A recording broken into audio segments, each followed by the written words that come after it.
بسم اللہ الرحمن الرحیم۔ السلام علیکم تمام سننے اور دیکھنے والوں کو میرا پیار برا اسلام۔ The names of Allah for kids. آج ہم آپ کی خدمت میں اللہ تعالیٰ کے صفاتی نام آپ کے بچے کے لیے لے کر حاضر ہوئے ہیں۔ ہم امید کرتے ہیں کہ آپ کو یہ اللہ نیمز فار بیبیز بہت پسند آئیں گے۔ ہم آپ کے لیے اچھی معلوماتی ویڈیوز لاتے رہتے ہیں۔ اس ویڈیو کو پورا آخر تک دیکھیں۔ ہو سکتا ہے کہ آخری نام آپ کے بچے کے لیے ہو۔ اسماء الحسنہ۔ ویڈیو کو لائک کریں، نمل ٹی وی کو سبسکرائب کریں اور بیل آئیکن پر ضرور کلک کریں۔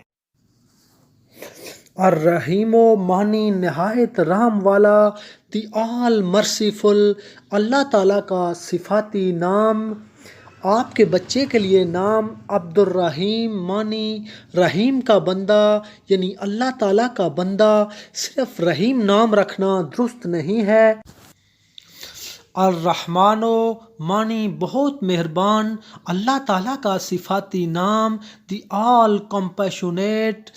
آپ کے بچے کے لیے نام ہے عبد الرحمن معنی رحمان کا بندہ، یعنی اللہ تعالیٰ کا بندہ۔ صرف رحمان نام رکھنا درست نہیں ہے۔ المالک معنی حقیقی بادشاہ، دی ایبسولوٹ رولر۔ یہ اللہ تعالیٰ کا صفاتی نام ہے۔ اور آپ کے بچے کے لیے نام ہے عبد المالک معنی حقیقی بادشاہ کا بندہ، یعنی اللہ تعالیٰ کا بندہ۔ صرف مالک نام رکھنا درست نہیں ہے۔ القدوس معنی یکتا، اکیلا، دی پیور رولر۔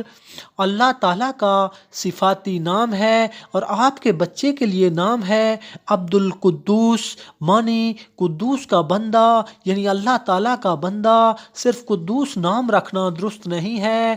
السلام معنی سلامتی والا، دی سورس آف پیس۔ اور یہ اللہ تعالیٰ کا ایک صفاتی نام ہے اور آپ کے بچے کے لیے نام ہے عبد السلام معنی سلامتی والے کا بندہ، یعنی اللہ تعالیٰ کا بندہ۔ صرف سلام نام رکھنا درست نہیں۔